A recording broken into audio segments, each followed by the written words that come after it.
Eu quero, primeiramente, saudá-los.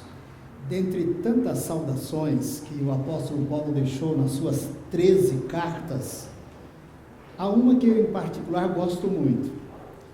Quando ele está terminando de escrever a sua carta aos Efésios, lá no capítulo 6, no verso 24, ele assim deixou escrito: a graça seja com todos aqueles que amam com sinceridade o nosso Senhor Jesus Cristo.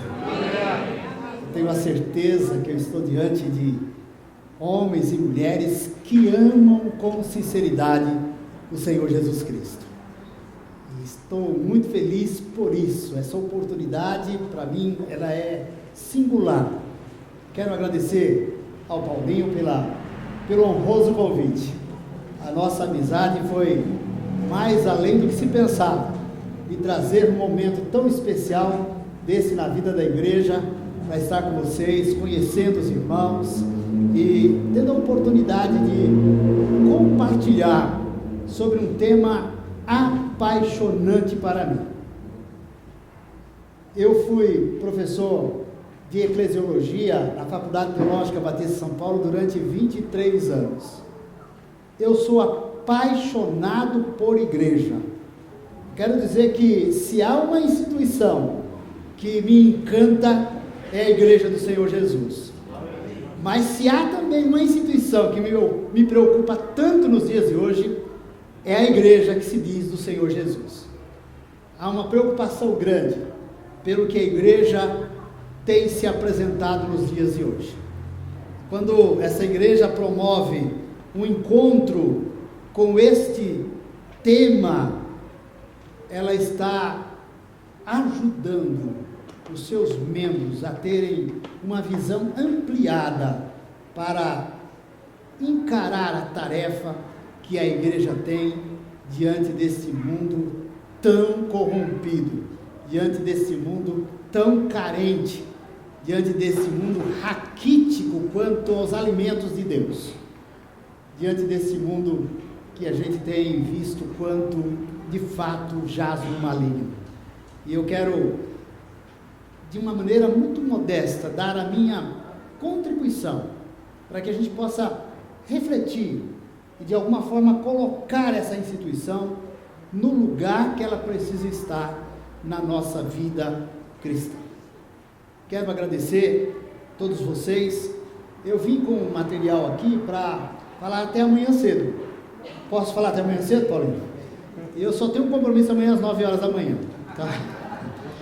Mas eu quero dizer que nós vamos fazer o máximo de síntese para que a gente possa alcançar aquilo que Deus colocou no meu coração para compartilhar com vocês nesta tarde. Eu sei que aqui tem pessoas gabaritadas para falar sobre o tema, como já pudemos aprender nessa tarde, mas coube a Deus eu falar agora sobre este tema que está diante de mim.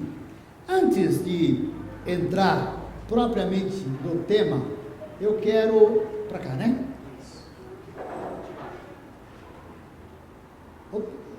Eu quero pedir oração. Eu fiquei durante 24 anos à frente da primeira igreja batista em Jardim Iva, aqui na zona leste de São Paulo. Depois eu fiquei 10 anos como diretor executivo da Convenção Batista do Estado de São Paulo. Durante o meu período de diretor executivo, nós reorganizamos a Igreja Batista no Cambuci, que não está tão distante daqui, está perto. E eu estou hoje como membro dessa igreja, esperando o que é que Deus tem na sequência do meu ministério. Se vocês puderem orar em meu favor, em favor da minha esposa, Eunice, eu agradeceria bastante, para que busquem do Senhor direção, para que o Senhor me diga o que eu devo, nesse novo momento da minha vida ministerial, fazer. Estou aguardando do Senhor.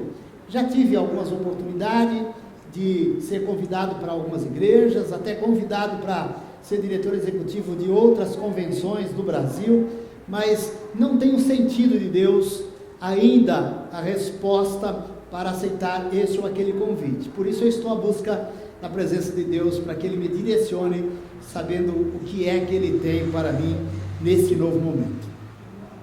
Eu quero propor, para pensarmos nessa tarde, sobre o tema igreja, definições, conceitos, uma breve retrospectiva histórica na história geral da igreja e em particular da igreja dentro da história do Brasil.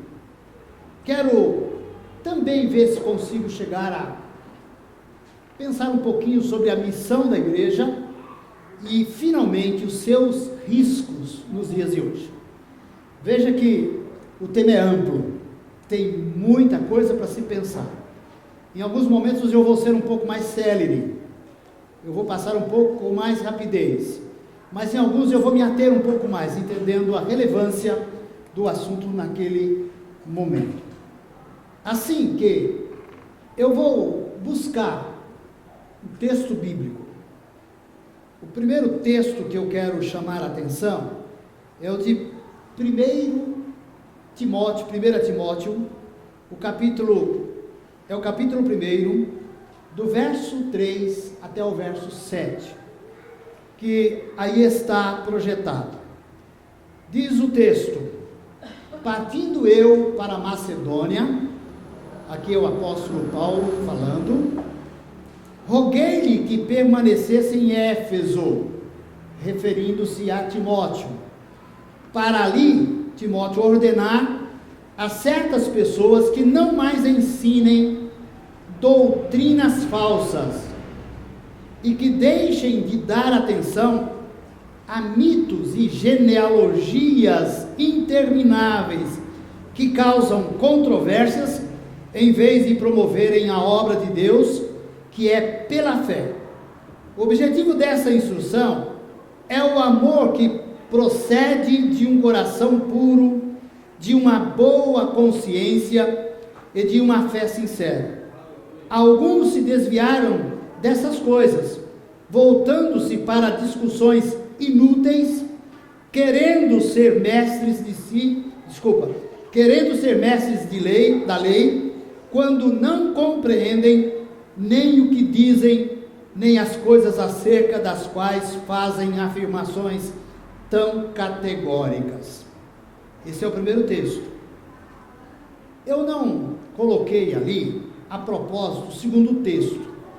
O segundo texto que eu quero também deixar para vocês, encontra-se na carta também de Paulo a Tito, no capítulo 1, e eu quero ler desde os versos 9 até o verso 16. Assim faço para ficar marcado que a Bíblia vai ser o nosso norte. Então, para vocês não pensarem que eu não leio a Bíblia, está aqui, eu vou ler agora para vocês, tá bom? Acompanhe então a leitura aí. Que se mantenha firme na palavra fiel, conforme a doutrina, para que seja capaz tanto de exortar na sã doutrina, quanto de convencer os seus opositores, porque há muitos insubordinados, meros faladores e enganadores, principalmente os da circuncisão. É preciso fazê-los calar, pois motivados pela ganância, transtornaram casas inteiras, ensinando o que não convém. Um dos seus próprios profetas disse: os cretenses são sempre mentirosos, animais ferozes, glutões, perigosos. Esse testemunho é verdadeiro. Portanto, repreende-os severamente, para que tenham uma fé sadia, não dando ouvidos a fábulas judaicas, nem a mandamentos de homens que se desviam da verdade. Tudo é puro para os puros, mas para os corrompidos e incrédulos, nada é puro, pelo contrário, tanto a mente como a consciência deles estão contaminadas. Eles afirmam que conhecem a Deus, mas o negam por suas obras. São detestáveis, desobedientes e incapazes de qualquer boa obra. Amém, irmãos? Palavra dura. A palavra dura. Palavra colocada por Paulo tanto a Timóteo, palavra colocada a Tito por Paulo também. Palavras que já nos dá uma ideia do que era a igreja lá da época de Paulo. Às vezes a gente depara com algumas pessoas que chegam a afirmar: ah, como eu gostaria de ter pertencido à igreja primitiva. Como eu gostaria. Como eu gostaria de estar ali convivendo com os apóstolos. Como eu gostaria de estar naquele momento efervescente da igreja nascente. Aquilo que era a igreja. Aquilo que era um ambiente bom. Nós vamos ter na Bíblia igreja que nos legam exemplos fantásticos. Mas nós estamos diante de um texto, ou de dois textos, que vão nos informar que os crentes da época de Tito, os crentes da época de Timóteo, os crentes da época de Paulo, não era qualquer crente, não. Eram crentes que não tinham bons comportamentos. Todos os escritos lidos aqui são escritos pesados, de repreensão. São escritos que não traz para nós qualquer alegria. Nós estamos falando da igreja, e estamos falando da igreja primitiva. Assim sendo, eu quero ajudá-los a recordar o que de fato é a igreja. Já vimos nessa tarde, de uma maneira bíblica, a exposição da igreja que se apresenta na pessoa de Jesus. Foi muito claro que nós ouvimos nessa tarde aqui. Mas eu quero ver, pelos textos que a Bíblia apresenta, o que é a igreja. Foi o filósofo Sócrates, que viveu cerca de 400 anos antes de Cristo, que disse: se você quer conversar comigo, defina as tuas palavras. Sócrates desenvolveu o método de definições. Ele ficou conhecido como método socrático. Ele ensinava perguntando, querendo fazer as pessoas compreenderem o que ele queria ensinar. Sócrates então disse: se queres conversar comigo, defina as tuas palavras. Se nós queremos falar sobre igreja, a partir daquilo que são os termos presentes no ambiente neotestamentário, o que é a igreja? Vamos definir. Eu trago uma definição de Wayne Grudem. Wayne Grudem diz que igreja é a comunidade de todos os cristãos de todos os tempos. É uma definição. Aqui, nós não estamos olhando para a igreja local, mas nós estamos enxergando que ela é muito mais do que a igreja local. É a igreja universal. É a igreja geral. É a igreja católica. Não a apostólica romana, mas a igreja geral. Não a universal do reino de Deus, a igreja de todos aqueles que são cristãos, que entregaram suas vidas para Jesus de todos os tempos. Uma segunda definição que eu trago aqui é de Louis Berkhoff.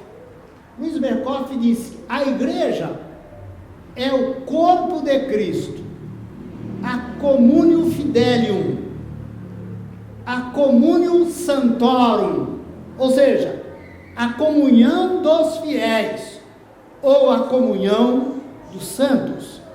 É um outro teólogo que nos deixa esta definição que está aí ao nosso alcance.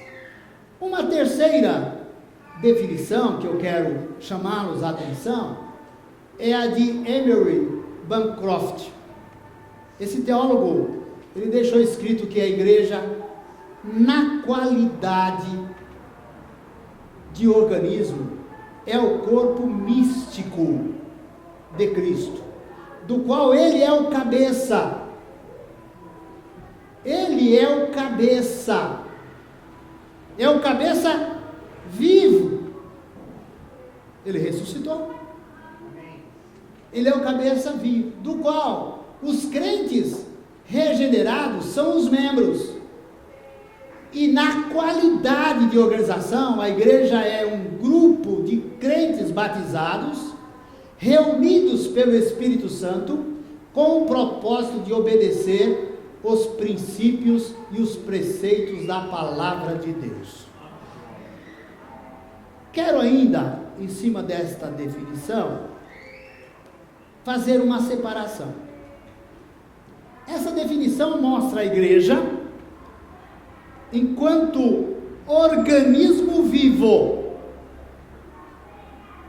Aqueles que foram regenerados, aqueles que foram salvos, que foram lavados pelo precioso sangue de Jesus, constitui essa igreja organismo vivo. Mas Emery também vai dizer que a igreja é uma organização. É interessante notar a confusão que se faz tantas vezes entre a igreja organismo vivo e a igreja organização. A igreja organismo vivo é a igreja constituída pelo Senhor Jesus Cristo, que é composta de todos os alcançados pela graça salvadora de Jesus.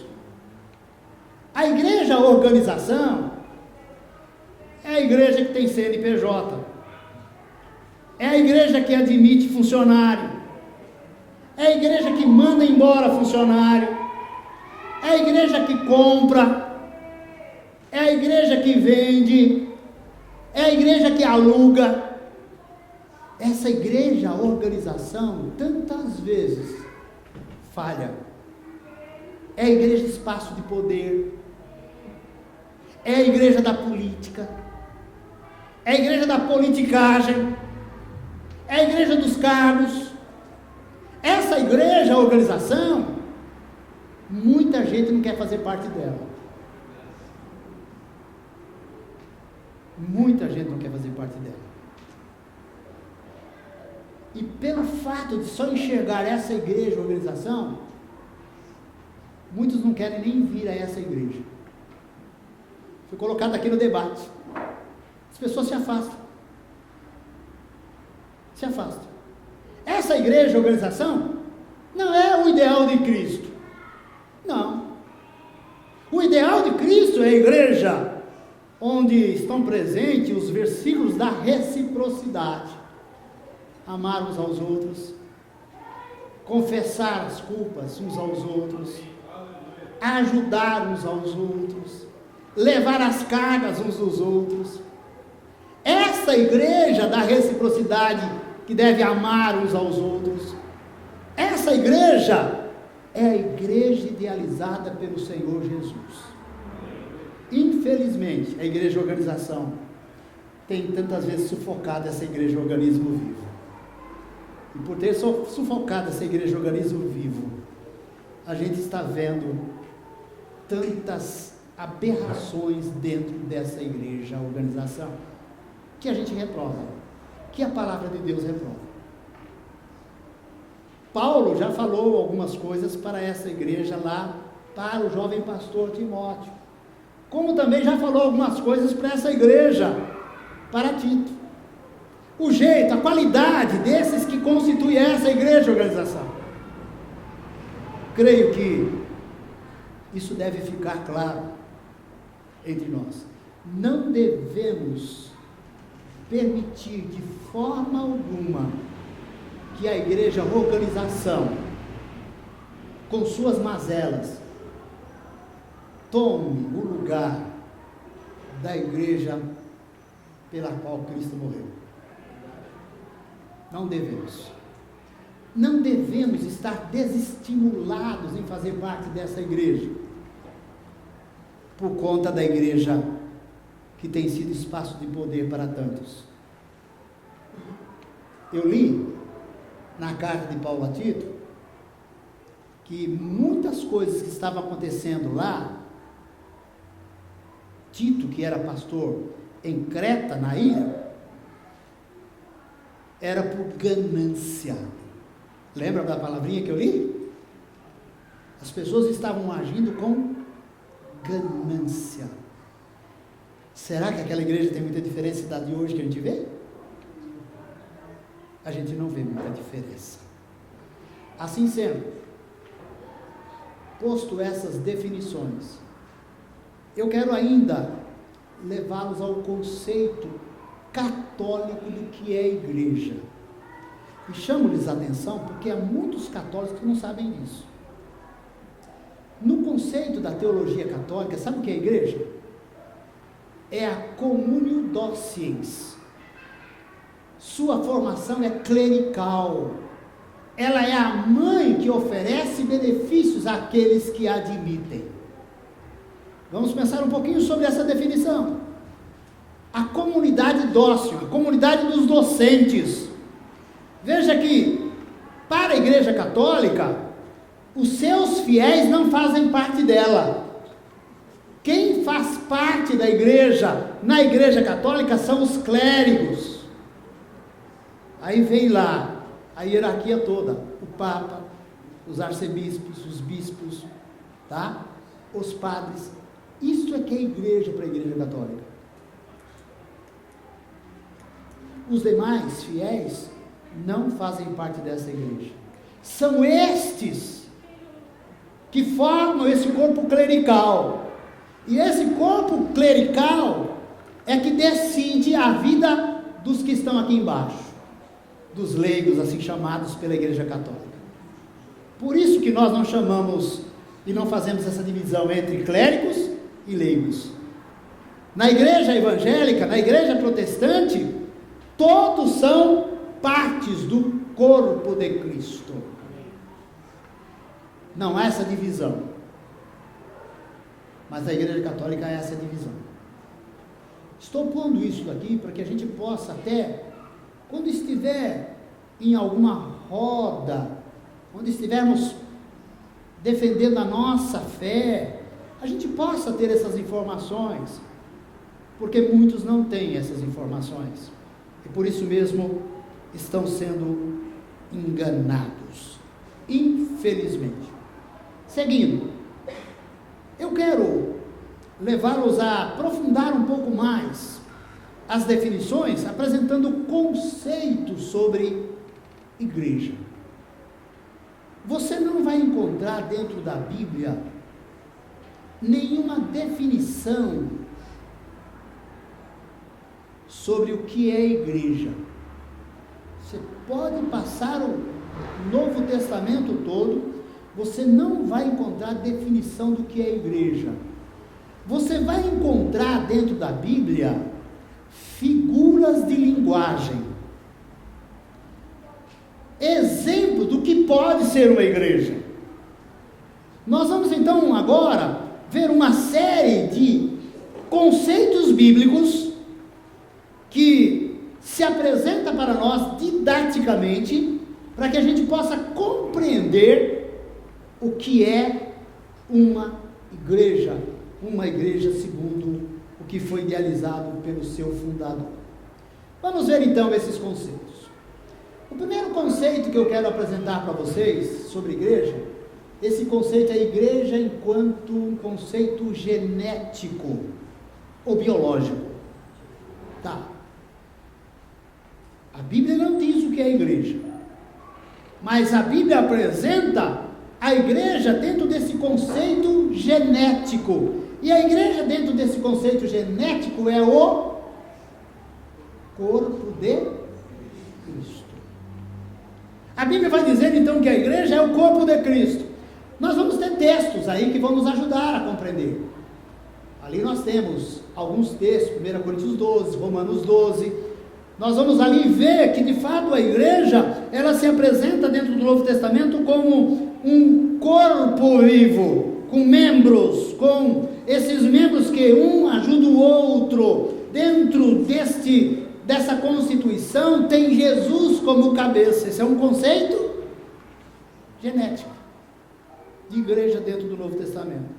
O segundo conceito que eu quero chamá-los a atenção é o conceito político de igreja. Por incrível que pareça, esse é o conceito que mais prevaleceu na história da igreja.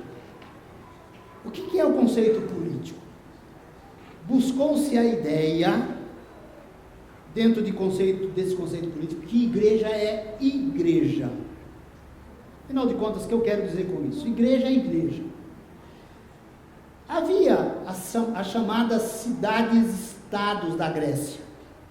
E nessas cidades-estados da Grécia, cada uma dessas cidades tinha o seu espaço de decisões. Mais ou menos como se fosse uma câmara de vereadores, onde se discutiam as necessidades daquela cidade, onde se discutia o que aquela cidade tinha de planejamento, de plano. Então havia um arauto naquela cidade, que saía pela cidade, convocando todos os que queriam discutir os assuntos da cidade, para irem para um determinado lugar. E esse lugar da reunião, onde os grandes oradores eram contratados para defender os pontos de vista dos que queriam implantar algum benefício para a cidade, aquele lugar se chamava igreja. Esse lugar era o lugar dos que foram chamados da poli, chamados da cidade, para ir para fora, para a igreja discutir. Ali era a assembleia dos que discutiam a vida da cidade-estado na Grécia Antiga. Esse é o conceito para a igreja, que a Bíblia, em alguns momentos, buscou emprestado de algo que era comum naquela época, dentro do contexto helênico, dentro do contexto grego, buscou e colocou para mostrar que os que faziam parte desse grupo que serviam a Jesus foram os chamados para estarem num lugar, para se reunirem em torno do nome de Jesus. Esse é o conceito político de igreja, o conceito igreja como igreja. Você vai encontrar nos textos que eu coloco ali, que nem eu estou conseguindo ler. Atos 14, 23 a 27. Vocês lembrarem, eu tive um derrame na minha vista direita agora, questão de 20 e poucos dias. Eu tive esse derrame e esse sangramento me fez ficar sem enxergar com o olho direito durante quase 25 dias. Passei por um tratamento essa semana, tomei uma injeção na vista, eu não sabia que tinha injeção na vista, mas eu tive que tomar uma injeção na vista. E agora ela está limpando aos poucos. Desse período, a recomendação é que eu não tinha que fazer nada a não ser dormir sentado. Eu dormi sentado esses 20 e poucos dias e tomar muita água, foi o que eu fiz. Então eu estou me recuperando na minha visão direita. Se vocês lembrarem, nas suas orações, peça para que eu tenha total recuperação dessa minha visão. Ok? Então, eu não estou conseguindo enxergar, mas aqui está mais fácil. Atos 14, 23 a 27. Um outro conceito que eu quero deixar para vocês aqui é o conceito arquitetônico. Quando a gente olha para a Bíblia, no Novo Testamento, a gente vai perceber que a igreja também é apresentada numa figura de linguagem como se fosse nesse conceito arquitetônico, igreja como edifício de Deus. Edifício de Deus. A ideia é que dentro, aqui dá para até ilustrar, essa parede cheia de tijolinhos, na composição desses tijolinhos, cada um de nós, colocando-se nesta composição, nós formamos o edifício de Deus, que tem que ser belo, tem que mostrar beleza. Nós, então, somos conceituados enquanto igreja como o edifício de Deus, mostrar Deus com a nossa beleza arquitetônica, nesta padronização, cada um sobrepondo o outro, no sentido de um ajudando o outro, e nesta composição, formar o edifício que representa a igreja do Senhor Jesus. O texto que nós temos é o de 1 Coríntios 3:9, Efésios 2:20 a 22. Um outro conceito que eu quero colocar é o conceito agronômico de igreja. No conceito agronômico de igreja, o Novo Testamento vai dizer que nós somos a lavoura de Deus. Veja bem, qual é o papel da lavoura? Produzir alimento.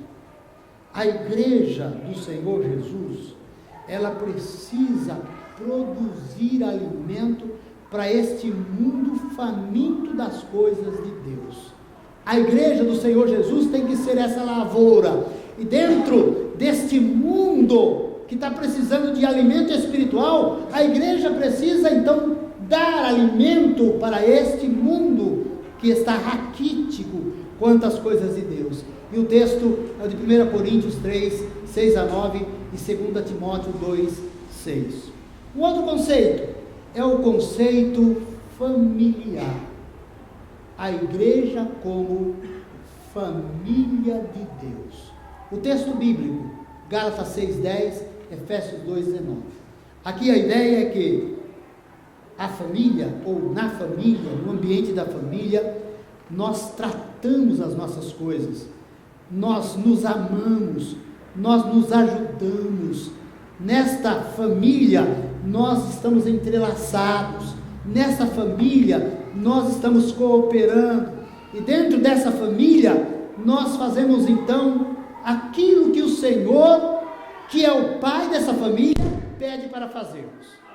Nós temos então que ser a família de Deus como igreja nessa figura de linguagem.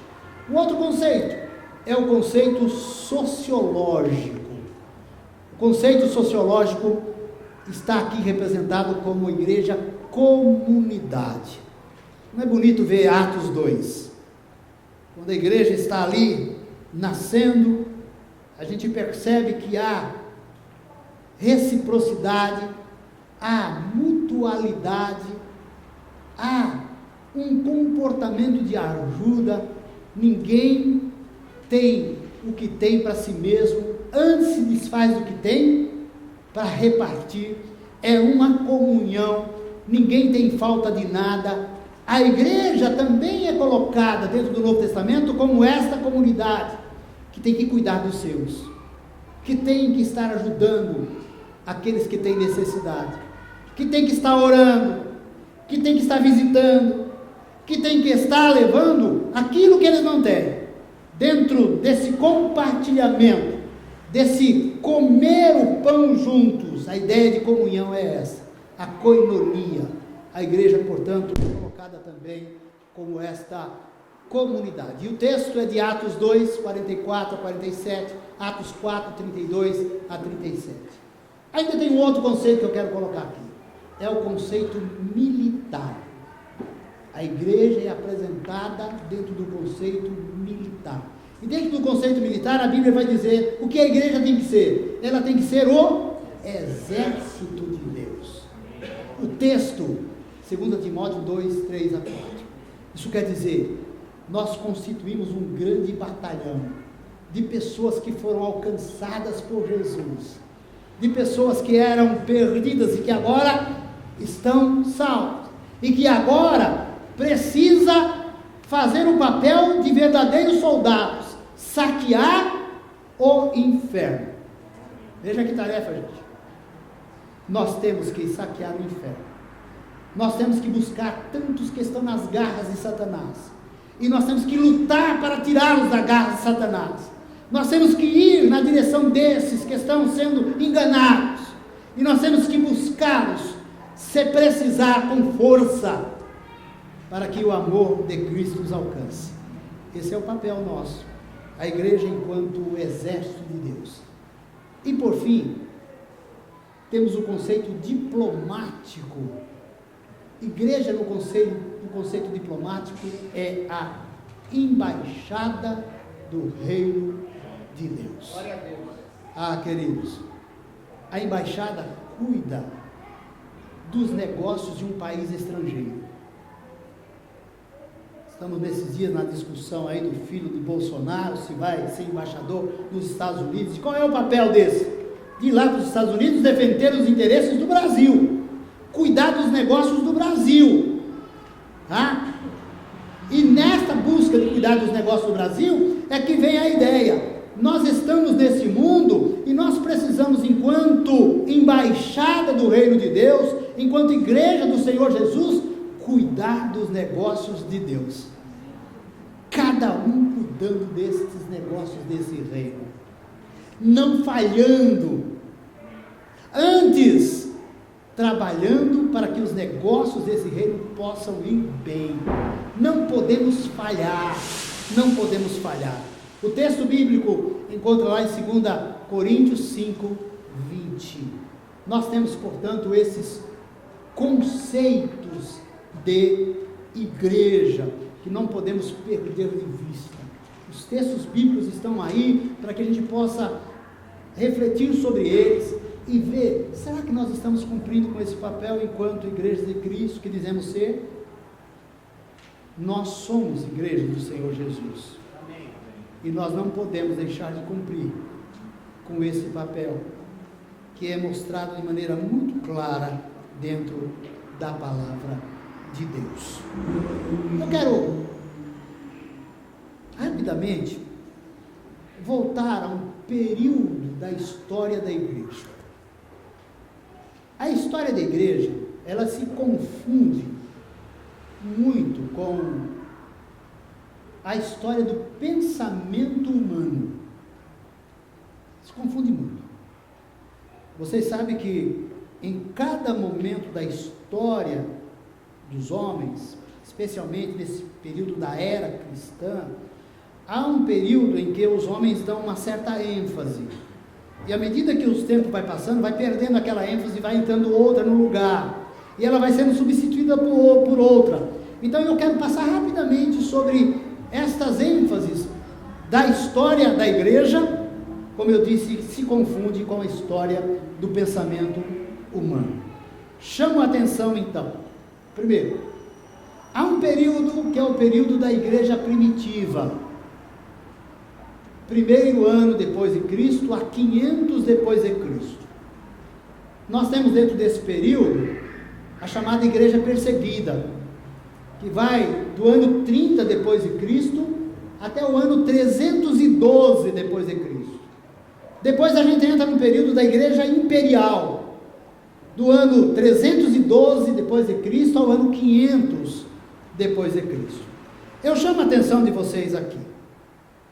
Esse período também é chamado como o período da igreja, dos pais da igreja, o período patrístico da igreja. Patris, do latim, ou pater, do latim, que significa pai, que significa o título daqueles que estiveram lá no início, defendendo a fé cristã.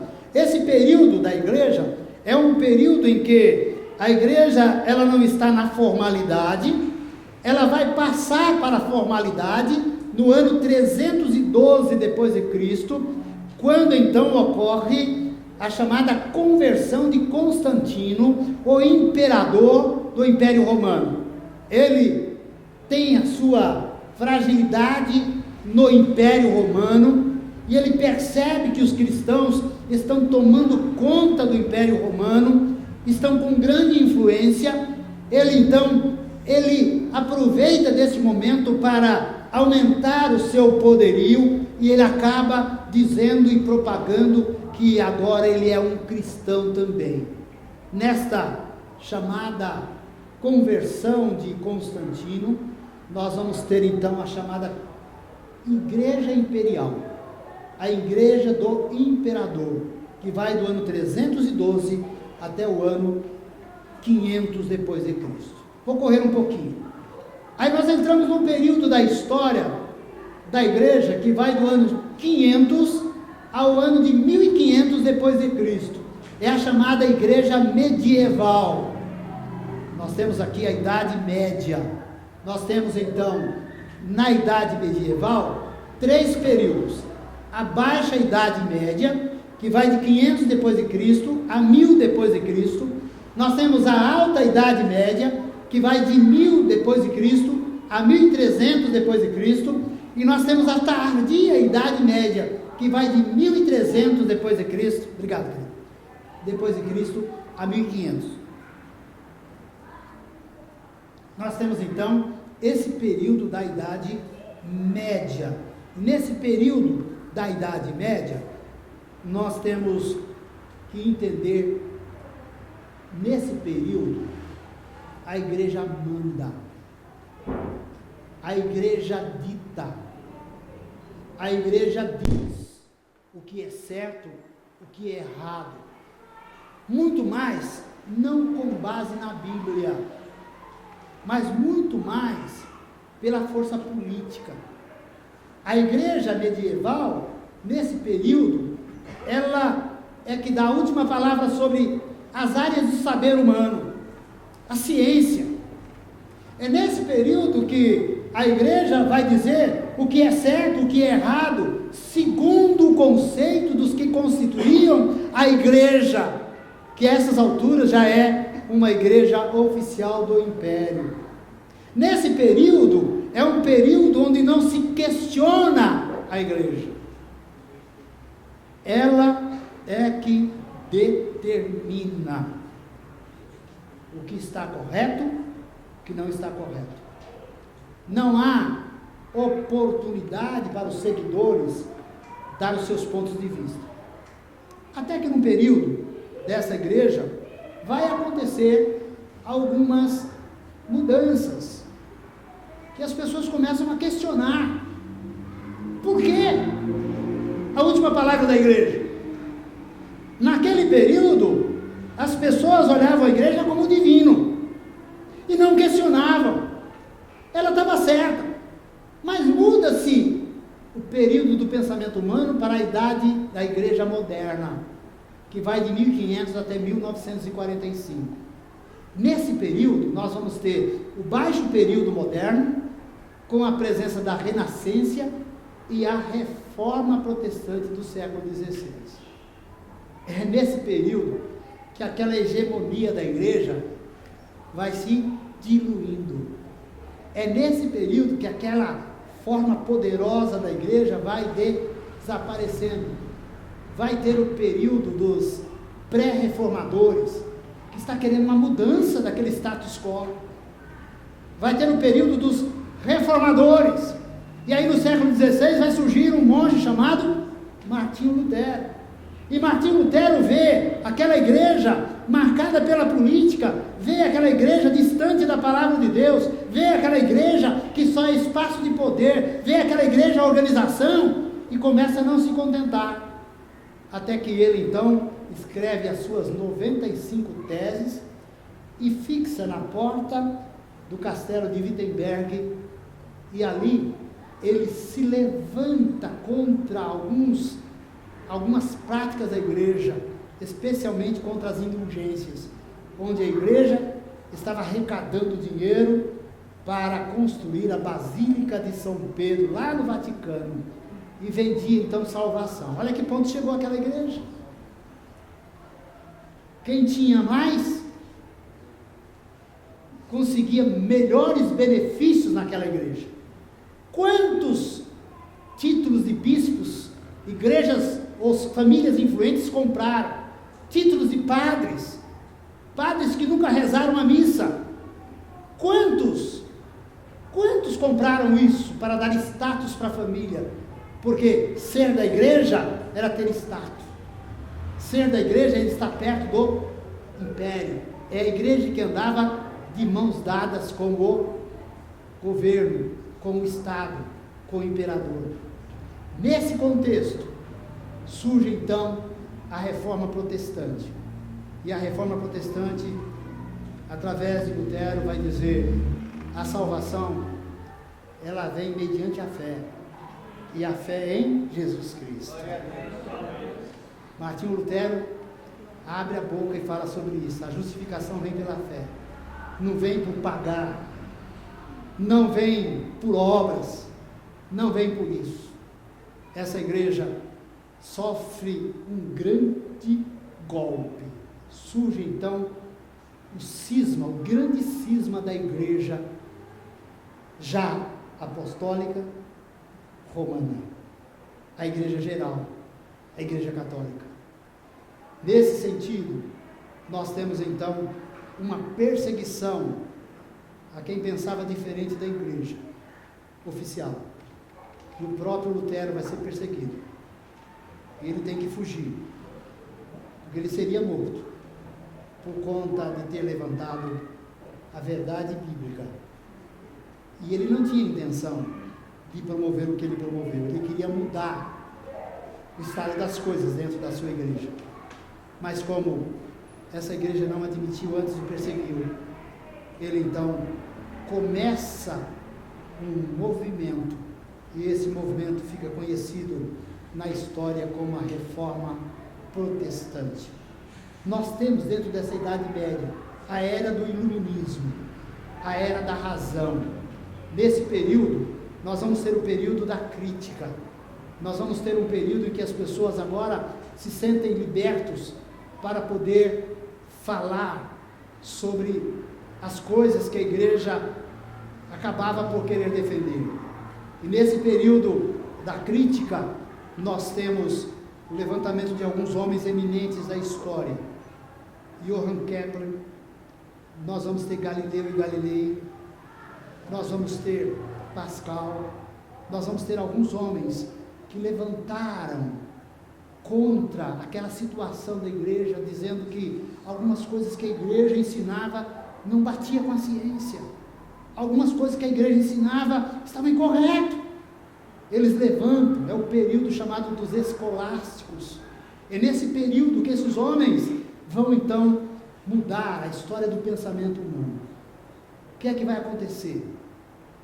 Eles não queriam acabar com a fé, não.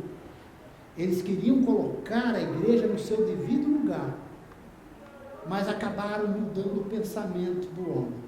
Dentro da Idade Média, a igreja mandava. Todos tinham que obedecer à igreja. Todos tinham que estar debaixo das ordens da igreja. Vem a Idade Moderna e as pessoas se descobrem. Nós não precisamos da igreja. Nós não precisamos do divino. A gente tem a razão.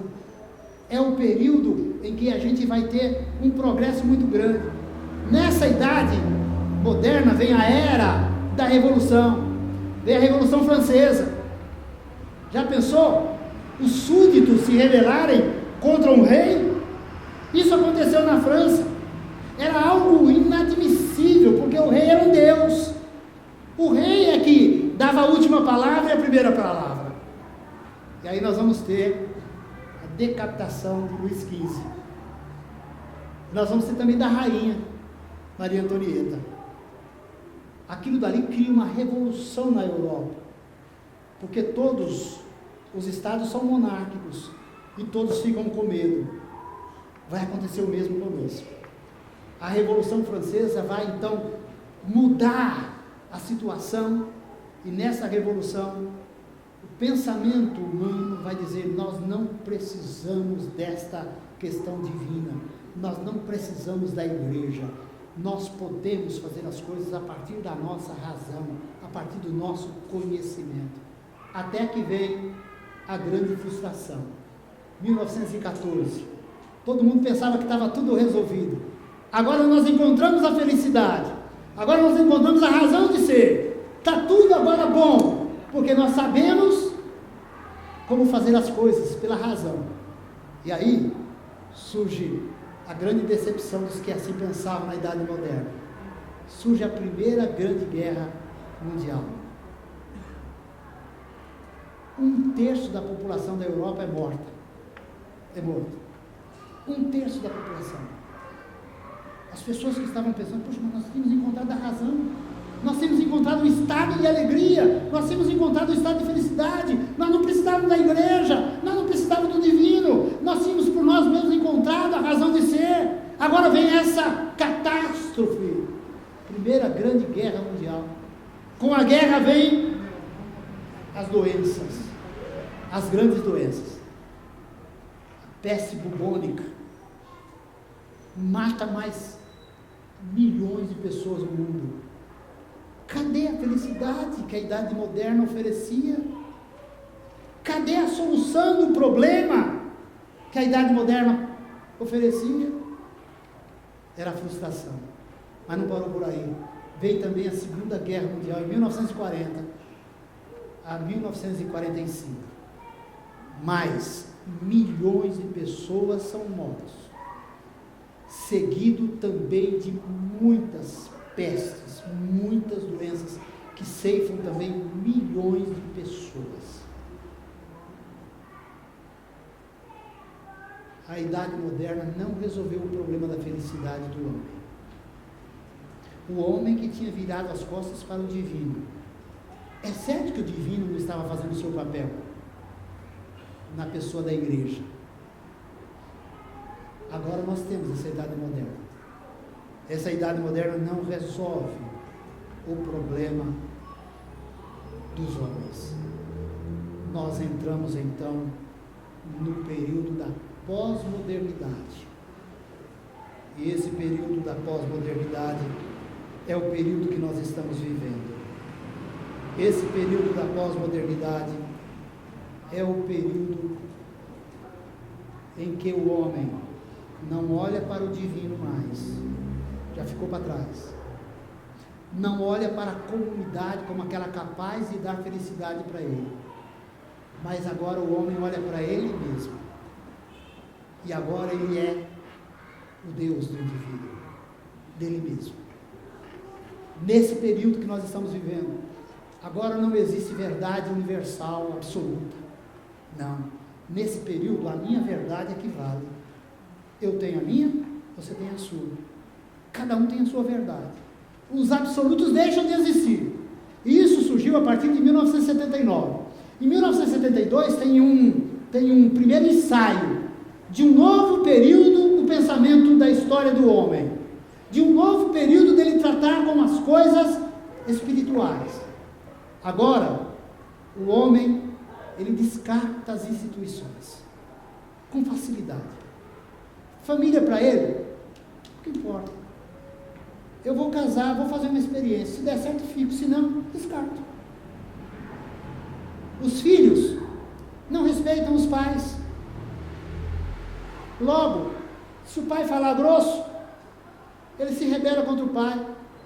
E não para só aí não. Chega até a matar. Está me perturbando. Tenho que tirar da frente.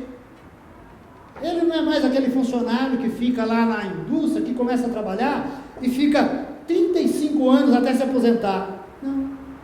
Ele simplesmente é inconsequente. Fica lá 2 anos. Isso aqui não bate com o que eu quero. Descarta, joga para cima. Não quer saber.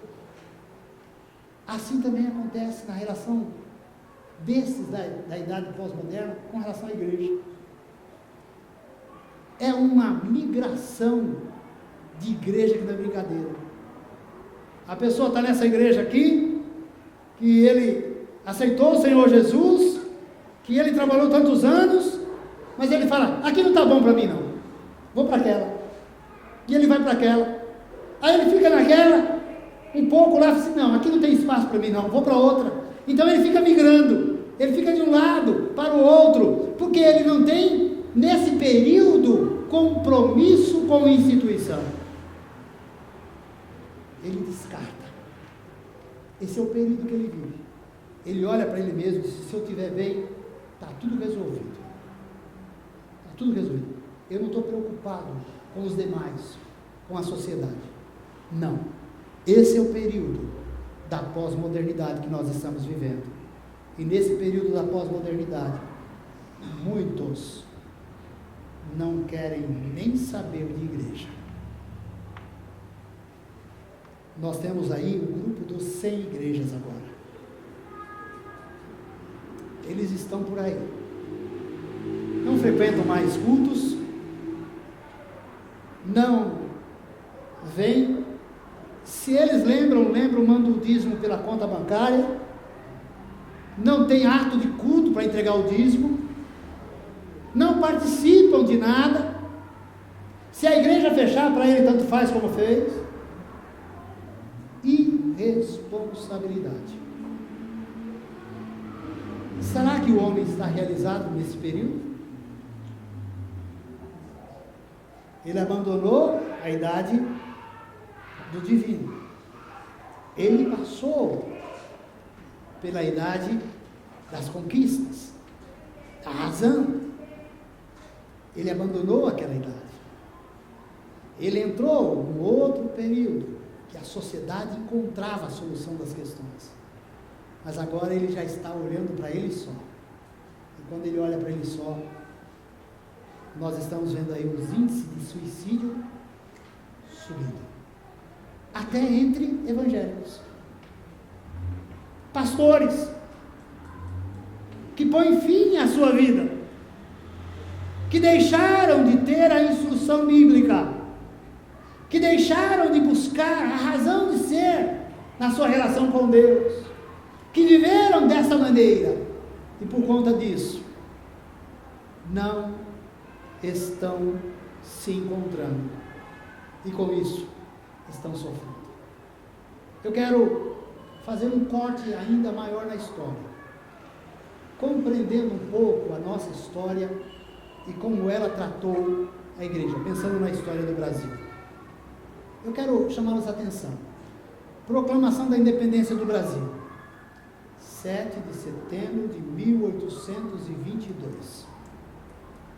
Até aqui, o Brasil estava ligado ao Reino de Portugal e Algarve. Até aqui, o Brasil estava vivendo na dependência da coroa de Portugal. Quando vem 7 de setembro, o Brasil fica independente de Portugal.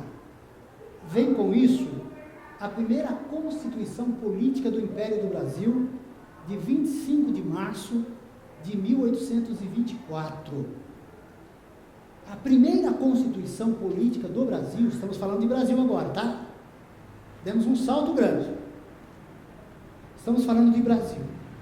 Essa Constituição vem e diz: nós continuaremos a ter como religião oficial no Brasil a católica, apostólica, romana. As demais serão toleradas, desde que, essa Constituição de 1824 diz isso, desde que se reúnam em edifícios que não tenham aparência de templo. Isso quer dizer, podem se reunir em casas particulares, e a aparência de templo ela não tenha torre e não tenha sino. Se não tiver essa aparência, vocês podem se reunir, é tolerado. Isso em 1824. O Brasil, então, ele continua um estado clerical, andando de braços dados com a igreja oficial, católica, apostólica, romana. Nesse período, quando a gente está com o Brasil independente, algumas coisas vão acontecer.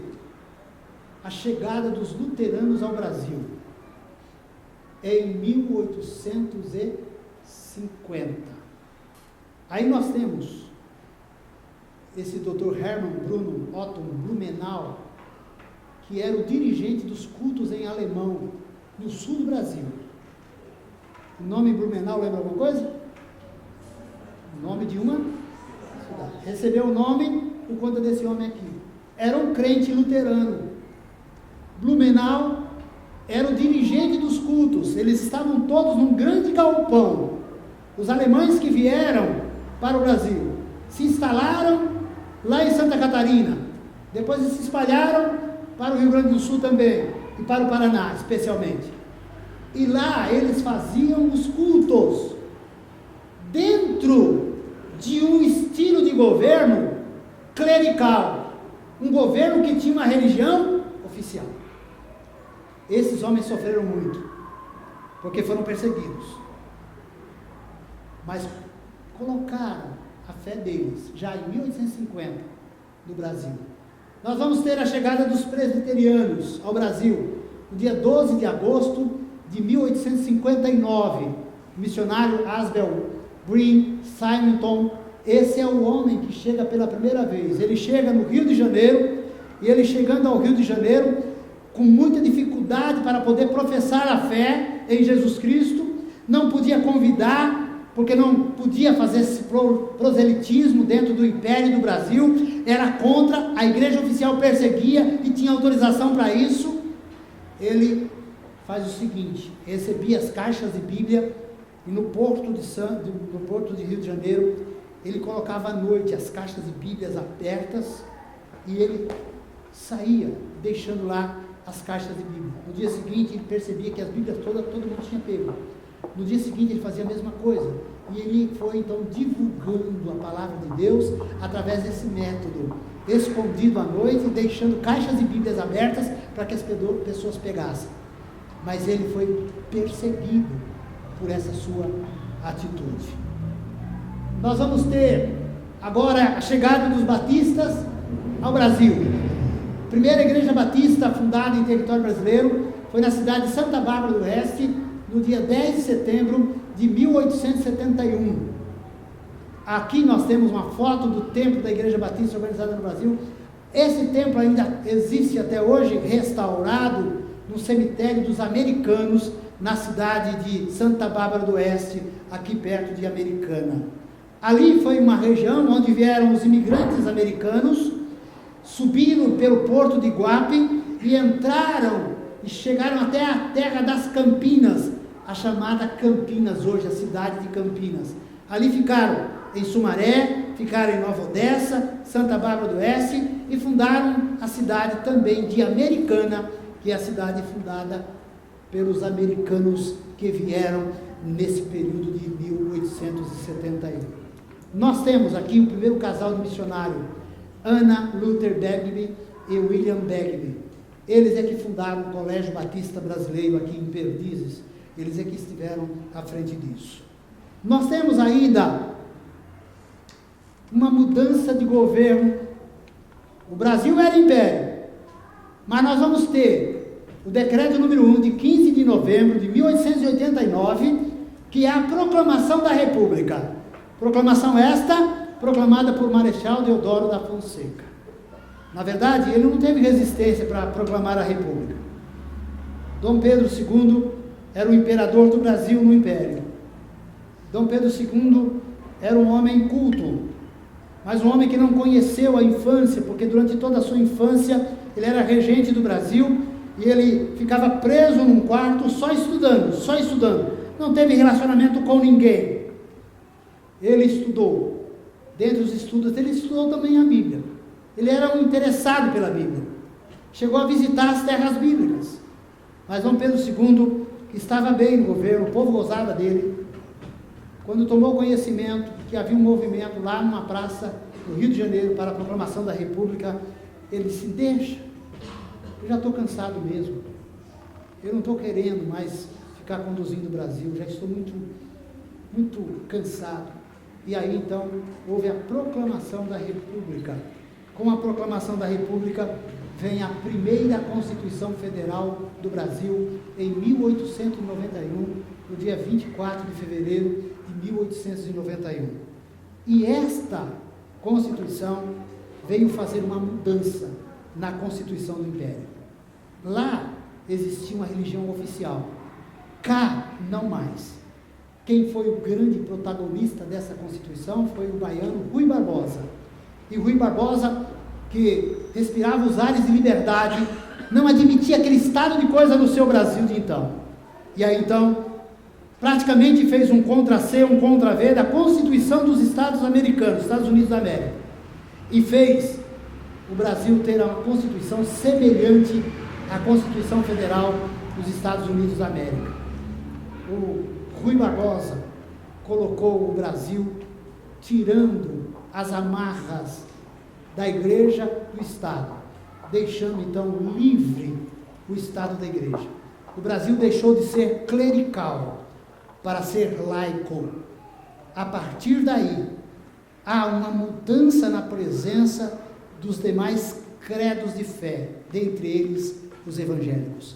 Havia liberdade para poder pregar pela lei, não quer dizer na prática, porque na prática ainda havia perseguição da igreja oficial, como ainda existe até nos dias de hoje no Brasil. A igreja católica ainda não percebeu que ela não é mais a religião oficial do Brasil. Nós temos essa Constituição. Nós temos, no ano de 1911, a fundação da Assembleia de Deus no Brasil. 18 de junho de 1911, na cidade de Belém. Um pastor batista que veio dos Estados Unidos, que teve uma experiência no avivamento espiritual que teve na Rua Azusa, lá nos Estados Unidos, na Califórnia, traz aquele movimento para o Brasil. E chegando aqui, funda a Assembleia de Deus. E a Assembleia de Deus se torna a maior denominação existente no Brasil nos dias de hoje. Em 1911 eles começaram a trabalhar. Nós temos a fundação da IURD. O que é a IURD? Igreja Universal do Reino. É fundada no dia 9 de julho de 1977. Se lá atrás, com os luteranos, os presbiterianos, os batistas, surgem as igrejas históricas no Brasil, depois disso vem a Igreja Assembleia de Deus com as igrejas pentecostais do Brasil em 1911. Agora, em 1977, surgem as igrejas neopentecostais. E essas igrejas neopentecostais, elas estão aí. Essa se destacou por ser a primeira. Eles começam a se reunir numa antiga funerária no Rio de Janeiro. E de lá eles se expandem para o Brasil, tendo muitos templos do Brasil. Inclusive o templo conhecido como de Salomão, aqui no Brasil. Ok? Voltando então, uma retrospectiva histórica. Veja lá, 1822, independência do Brasil. 1824, primeira Constituição Política do Império do Brasil. 1850, os luteranos chegam no Brasil. 1859, os presbiterianos chegam no Brasil. 1871, os batistas chegam no Brasil. 1889, vem a proclamação da República. Vem em 1891, a primeira Constituição do Brasil. 1911, chega as Assembleias de Deus. Em 1977, a IURD. Quero dar mais um dado. Nessa Constituição de 1824, a Igreja Católica Apostólica Romana, que andava de braços dados com a Igreja, com o Estado, recebeu algumas incumbências do Estado. Nós somos parceiros nessa nossa caminhada. A ideia é que você fortalece a monarquia, que eu fortaleço vocês. É a Igreja que representa o poder atemporal e o Estado que representa o poder temporal. Então o Estado diz, olha, no Brasil, Império, Igreja, você vai cuidar dos nascimentos. O Estado não vai dar documento nenhum para quem nascer no Brasil. É você, Igreja, que dá. É nesse período que então se fortalece o sacramento do batismo, porque com o batismo vinha então o certificado do batismo, que era o único documento que era dado. Quem dava não era o Estado, era a Igreja oficial. O Estado chega para a Igreja e diz assim, você vai cuidar dos casamentos também no Brasil. O Estado não faz casamento, não tem casamento civil. Quem vai fazer é você, Igreja oficial.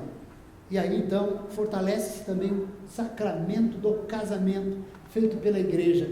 Quem não passasse pela igreja para se casar, não receberia a bênção. E aí então era o momento de se cobrar para fazer o casamento, tá? Nós vamos ter ainda uma outra incumbência que essa Constituição vai dar para a igreja oficial. Igreja oficial, você vai cuidar também dos óbitos. Então, de todos os que falecerem, é você que vai cuidar dessa questão. Então, faleceu alguém, é você que vai dar a missa de corpo presente e vai cuidar dos cemitérios chamados Campos Santos, e nesses Campos Santos somente podiam ser sepultados que eram fiéis à igreja oficial. Quem não era fiel à igreja oficial e que por acaso fossem sepultados nesses Campos Santos, se descobrissem, eram desenterrados e eram sepultados fora dos limites dos cemitérios. Isso a gente viveu durante muito tempo. Nesse tempo surgiram lugares para sepultar debaixo da laranjeira, debaixo do abacateiro, debaixo da jaqueira. Era o local onde se sepultavam aqueles que não eram da igreja oficial. Vai então ter a parte que é a parte de cuidar das escrituras. Também é a igreja católica que cuida das terras no Brasil. É ela que lança as escrituras das propriedades. Quando se vendia uma propriedade, era a igreja católica que fazia o documento. É nesse período que ela cresce muito em terras do Brasil. Inclusive, nas cidades escolhe os melhores lugares para fazer os seus templos, porque era ela que cuidava dessa questão. Gente, nós temos então essa retrospectiva histórica. Eu quero acelerar para terminar aqui. O tempo meu já foi, né? Faz tempo, né? Eu vou somente falar da missão da igreja. E aí dou por concluído, tá bom? Quando a gente olha para essa igreja, que tem essa história longa, envolvida, ora favorável, ora não favorável, que influencia o pensamento humano em todo esse período, nós temos que descobrir por que será que Jesus fundou a sua igreja? Para que ela existe? Quero dizer que ainda muita gente não sabe para que a igreja existe. Tem muita gente que olha para a igreja e fala assim, ali é o lugar que eu vou ter o meu cargo, meu espaço de poder. Não consegui em outro lugar, então vou conseguir na igreja. Tem muita gente que pensa que é isso. Mas não foi para isso que Jesus fez a igreja. Jesus deu uma missão para a igreja. E essa missão, ela tem no primeiro plano, a missão da igreja, em primeiro lugar, é para com Deus. Ela foi fundada para adorar e glorificar. Vocês concordam com isso? Amém. Ela foi fundada para adorar e glorificar a Deus. É esta visão vertical, a igreja com Deus. É a igreja que tem que se perder em admiração à pessoa de Deus. É olhar para Deus e ficar admirado por ver a sua glória, por ver a sua majestade e glorificar a Deus. Eu pergunto, será que nós estamos como igreja fazendo isso nos dias de hoje? Quem será que é mais importante na igreja? Tem que ser Deus. Mas será que Deus está sendo mais importante na igreja? Ou algum líder carismático é mais importante que Deus? Ou algum cantor gospel é mais importante que Deus? Ou algum pregador é mais importante que Deus?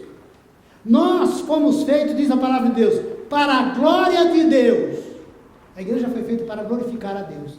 Ela tem que viver glorificando a Deus. Ela tem que viver glorificando a Deus. E essa igreja, ela recebeu também essa missão, a missão para com o mundo. Essa igreja que encontrou Deus, esses que foram alcançados por Jesus, e que tem Deus como seu suficiente Salvador, e aqui agora glorifica esse Deus, porque encontrou nesse Deus umas leis extraordinárias, lei do amor, da misericórdia, da paciência, da benignidade. Agora, estes que constituem essa igreja, agora precisam ir para o mundo, e precisam ir para o mundo testemunhar o que eles já tiveram de experiência. Proclamar o Evangelho. Sabe o que a igreja tem que fazer então? Tem que ir para o mundo buscar mais adoradores para Deus. Esse é o papel da igreja. Ela adora a Deus. Ela está feliz com o Deus que adora. Mas está tão feliz pelo que alcançou, que agora quer que esse coro aumente. Então ela sai para o mundo. E sai para o mundo para conquistar mais adoradores para Deus. Essa é a segunda vertente da missão da igreja. Terceira vertente é a missão da igreja para consigo mesma. Sim. A igreja tem o papel de ensinar, de admoestar, de prestar assistência social, assistência espiritual, de promover a comunhão, de promover a disciplina, de cuidar da sua administração. É o papel da igreja voltada para ela mesma. Fiquei feliz conversando com o Paulinho aqui, o Paulinho falando de que ele está dentro de uma ênfase agora, dando para a igreja oportunidade para que a igreja cresça no conhecimento. A igreja tem que fazer isso. A igreja tem que dar aos seus membros ensino, substância, alimento, para que elas cresçam, para que eles cresçam e passam a ter uma relação correta com Deus, de ver Deus como algo que deve ser adorado. Colocar Deus no centro da adoração. Aquilo que nós ouvimos aqui. Deixar de ser antropocêntrica para ser cristocêntrica. A igreja precisa ser isso. Adorar a Deus em espírito e em verdade. Assim nós temos a visão tridimensional da missão da igreja. A igreja na sua relação com Deus, adorando e glorificando a Deus. A igreja na sua relação com o mundo, testemunhando e proclamando o Evangelho, buscando mais adoradores para Deus. E a igreja voltada para ela mesma, ensinando a palavra de Deus, fazendo discípulos, levando as pessoas a ter um estado de maturidade, de varão perfeito. Esse é o papel da igreja. Queridos, nós temos que olhar para essa instituição, que não é fruto de uma experiência sociológica. A igreja não é uma instituição de uma experiência sociológica. Não foi alguém da sociedade que viu a sociedade e disse assim, eu vou aqui criar uma instituição que eu vou chamar de igreja e ela então vai desenvolver algumas tarefas. Não. Essa instituição, ela nasceu na mente de Deus. Nasceu na mente de Deus. Ela não está aqui para ser um experimento, não. Ela já deu certo. Já deu certo. Ela já deu certo. E ela precisa então cumprir com o seu papel. Cumprir com o seu papel. De maneira a fazer com que a gente não veja tantas aberrações no seio dela. Ela tem que estudar a palavra de Deus para que ela não possa ver tanta coisa acontecendo, vendo essa igreja sendo maltratada nos dias de hoje, mas que ela de fato seja coluna e esteio da verdade. Qual é a ideia? A palavra coluna no grego é estulos. Estulos quer dizer estaca, quer dizer haste de sustentação. A igreja, ela tem que ser a sustentadora de Jesus, colocar Jesus em evidência. Este mundo não tem estatura para enxergar Jesus. Quem tem que fazer Jesus ser visto somos nós. Nós temos então que elevar a pessoa de Jesus. Jesus terá que ser visto.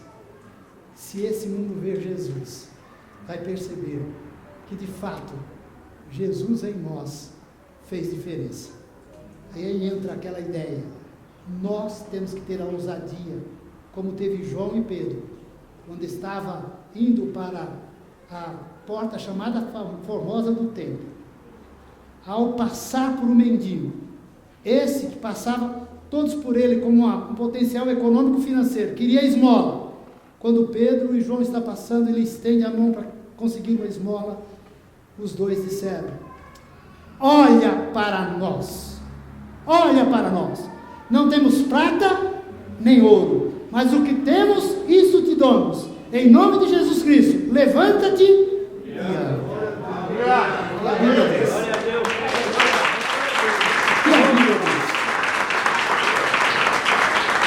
A Bíblia vai mostrar que aquele homem, mendigo, pedinte, aleijado, levantou-se e saiu saltitando. Queridos, nós podemos aprender com João e com Pedro. Nós temos a responsabilidade de dizer para esse mundo: olha para nós, o Evangelho deu certo na minha vida, o Evangelho deu certo na minha família, olha para nós. Isso que aconteceu na minha vida e na vida da minha família pode acontecer também na sua vida. Creia nisso. Que Deus abençoe.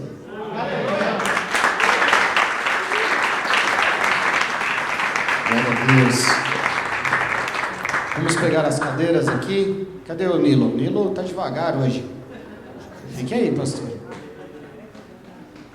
Eu gostaria que você, se você tem algum desejo de fazer alguma pergunta, vou chamar o Gilmar, ao Cordeiro, o pastor Valdo continuará aqui. Quero permitir-me invadir ao estudo dele e pedir a ele: quem gostaria de ter esse estudo? Eu, Gostaria, fora de série, né? O que a gente aprendeu aqui, eu sinceramente não sabia, e olha que eu já estudei eclesiologia, mas eu não sabia de certas questões católicas, né? Eu não sabia, não sei se você sabia, mas eu não sabia. E aí eu quero permitir alguma coisa, ele não terminou, mas que ele entra ali, os riscos da igreja. Quais são os riscos que a igreja passa hoje? O impacto judaizante. Nós temos o judaísmo invadindo a igreja, como kippah e outras coisas mais que aparecem em outras situações. A teologia relacional que está trabalhando, liberalismo, tradicionalismo, misticismo, o tal do copo com água, sal grosso, pragmatismo, extremismo do legalismo. E aí tem, por falta de cuidado bíblico, a igreja tem sofrido com doutrinas falsas, controvérsias, legalismo, divisões, crendices e ingenuidades. Esse é o pastor Valdo Romão, drvaldo@grupoatlântico.com.br. Eu vou deixar aqui, porque eu vou pedir a gentileza que ele se disponha, já que ele não tem igreja nenhuma, que ele possa vir mais vezes aqui nos ensinar. E eu já faço o convite, né? Já que ele está sem igreja, quem sabe ele não ficar aqui com a gente, para ajudar a formatar um bom trabalho educacional. Quem aceita esse convite? Tá vendo? Seja bem-vindo já. Vamos aplaudir ao Senhor pelos três que vão começar agora esse pequeno debate. Alguém quer fazer alguma coisa? óbvio, né? Fazer uma pergunta fácil, né?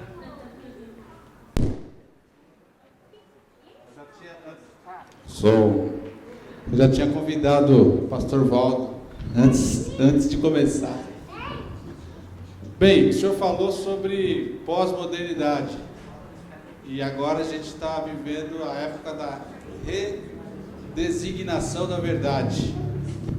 Existe um termo chamado pós-verdade, que é o termo eleito por Harvard em 2016 como um termo de algo que seria discutido muito nos próximos anos. Ou seja, nessa redesignação da verdade, ela é baseada na hermenêutica de Nietzsche, onde não há fatos, apenas versões. E a minha pergunta é, o que a pós-verdade vai implicar na vida da igreja? Efetivamente, porque nós vivemos um período de, o senhor falou também, eu tenho a minha verdade e você tem a sua. Logo, ninguém tem verdade nenhuma.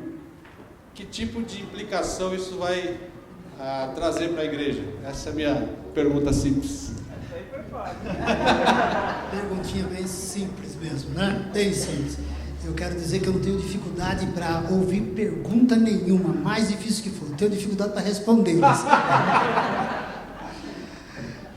Bem, como nós vimos dentro desta breve passagem pela história do pensamento humano, o ser humano ele vai tentando encontrar razão de ser, tentando encontrar respostas para as suas questões existenciais.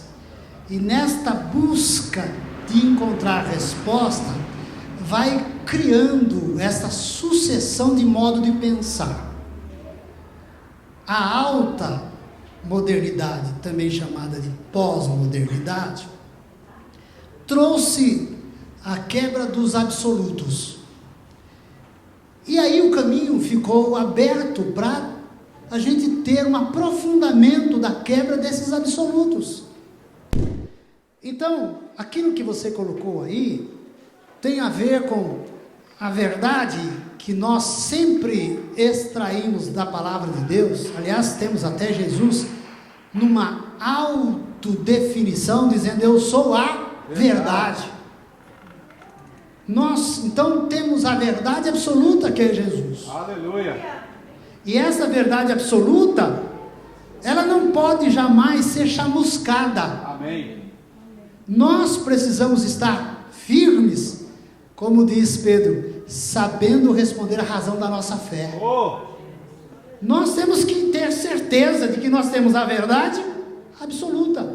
Pode cada um ter a sua verdade, mas a nossa não muda. Amém. Aí nós temos que ter firmeza.